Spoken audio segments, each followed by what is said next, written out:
Eh bien salut tout le monde les amis, j'espère que vous allez bien, j'espère que vous êtes en forme. Aujourd'hui le format que vous aimez pour la plupart d'entre vous, je parle bien évidemment du format des news. Cette intro va être assez courte parce qu'il y a vraiment beaucoup de news aujourd'hui. On approche de février, on approche des présentations des monoplaces et ça il faut qu'on en parle. En tout cas j'espère que cette vidéo vous plaira, si c'est le cas à la fin de la vidéo n'hésitez surtout pas à vous abonner et à laisser un petit like si vous avez aimé et on est parti pour la première news.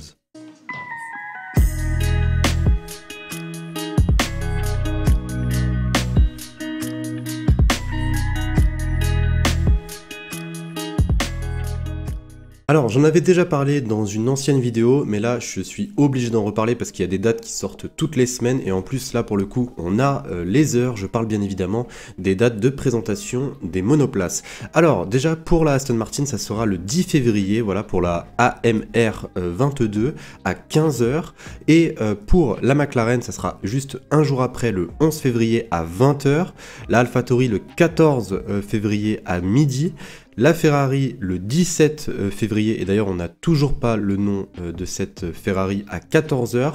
Pour la Mercedes ça sera le 18 février et pour la Alpine ça sera le 21 février. Voici les 6 dates qu'on a pour l'instant. Il nous en reste plus que 4 et on va avoir tout simplement le tableau complet des dates de présentation. Petite information aussi par rapport aux dates de présentation, un certain Günther Steiner, pour ceux qui ne savent pas qui c'est tout simplement le directeur de Haas, qui a cité, je vais tout de suite vous dire ce qu'il a dit, nous présenterons la voiture début février, il se peut que nous soyons les premiers à la présenter via le journal RTL. Donc voilà ce qu'a dit Günther Steiner, donc peut-être que la Haas, il n'y a toujours pas de date de prévue pour la Haas, peut-être que la Haas sera la première monoplace à se faire présenter. Autre news cette fois-ci concernant le circuit de Spa-Francorchamps en Belgique. Alors le circuit de Belgique normalement devrait accueillir une nouvelle tribune. Je vous avais déjà montré des photos auparavant de la nouvelle tribune et surtout des changements au niveau du raidillon. Et bien là pour le coup la tribune a plutôt bien avancé. Elle devrait accueillir 4600 personnes et des loges privées. Donc vous me dites ce que vous en pensez et franchement personnellement moi j'aimerais bien y être dans cette tribune parce que voir d'aussi près et surtout aussi bien un circuit, enfin surtout un virage tellement emblématique que celui de l'eau rouge, je pense que ça devrait faire plaisir à beaucoup de personnes. On passe à la prochaine news et comme on dit, jamais deux, 103. Après Austin, après Miami, la F1 devrait encore une fois se rendre aux États-Unis d'ici 2023. Un accord aurait peut-être été trouvé avec Las Vegas. Et oui, je ne rigole pas, Las Vegas. Une annonce officielle pourrait être faite au cours du premier semestre de cette année. Donc voilà, Las Vegas, vous me dites ce que vous en pensez. En termes médiatiques, c'est sûr que ça pourrait rajouter que du plus à la F1. Donc 3 circuits aux États-Unis, vous me dites ce que vous en pensez. Est-ce que c'est too much ou est-ce que c'est bien? Est-ce que c'est une bonne chose? J'attends vos avis dans les commentaires.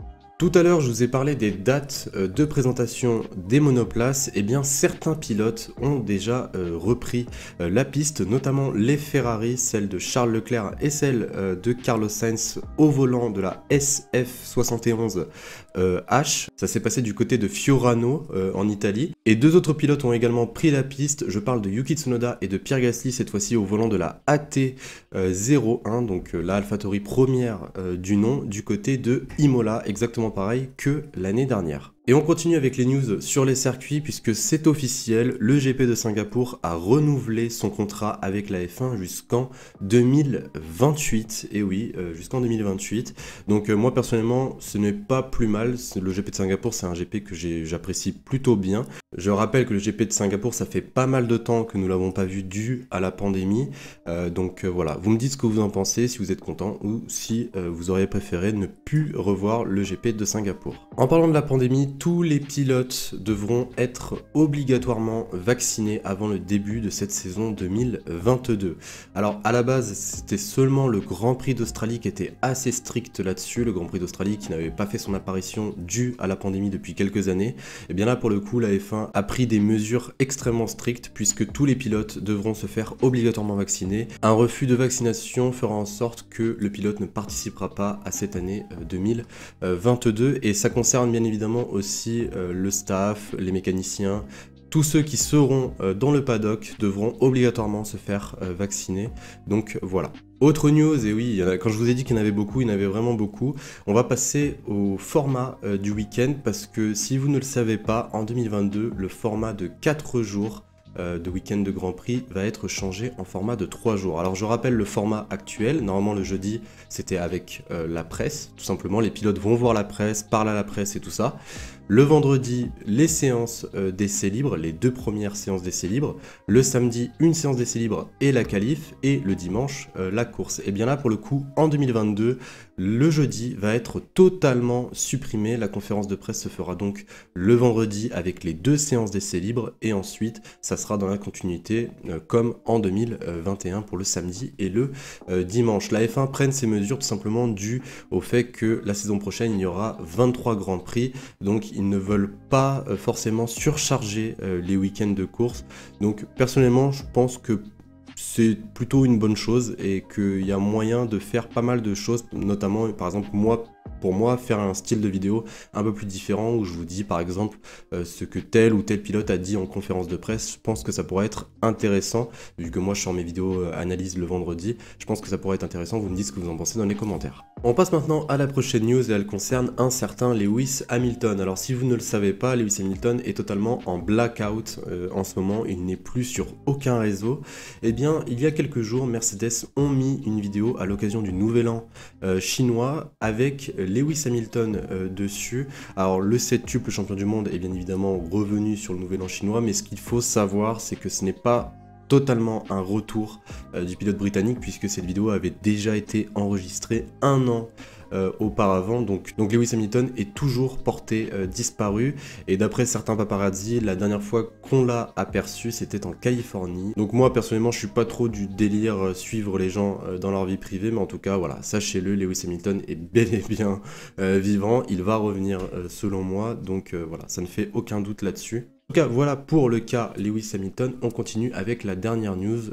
Et la dernière news, elle concerne tout simplement les essais hivernaux. Alors déjà, ce qu'il faut savoir, c'est qu'il va y avoir 2 séances d'essais hivernaux. Alors, il va y en avoir une à Barcelone et une du coup à Bahreïn. Au niveau de la dénomination, alors celle à Barcelone est nommée du coup la séance de pré-saison et celle à Bahreïn est du coup nommée le test de pré-saison. C'est extrêmement important parce que pour ceux qui ne le savent pas, la séance qui se déroulera à Barcelone du 23 au 25 février ne sera en aucun cas diffusée, donc ça sera vraiment à l'ancienne. Les pilotes seront là-bas, les nouvelles monoplaces seront là-bas également, ils vont rouler, ils vont faire des séances, ils vont tester les voitures. La seule chose à laquelle on pourra avoir un minimum d'accès, ça sera tout simplement soit des images ou des vidéos récupérées sur place, ou même les temps des pilotes. Mais bon, voilà, regardez les temps des pilotes en test de pré-saison, c'est pas forcément la meilleure indication des performances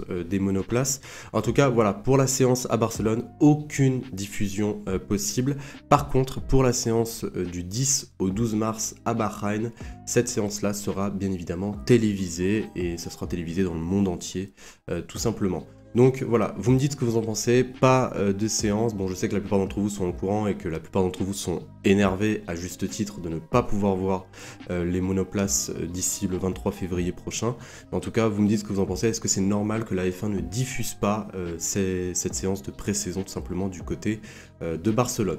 En tout cas, je vous attends dans les commentaires. Cette vidéo est déjà terminée les amis, voilà, pas mal de news ont été abordées aujourd'hui, j'espère vraiment que cette vidéo vous aura plu. Si c'est le cas, n'hésitez surtout pas à liker et à vous abonner si ce n'est pas déjà fait. Et sur ce les amis, je vous souhaite une agréable journée, une agréable soirée, et je vous dis à la prochaine. Salut tout le monde.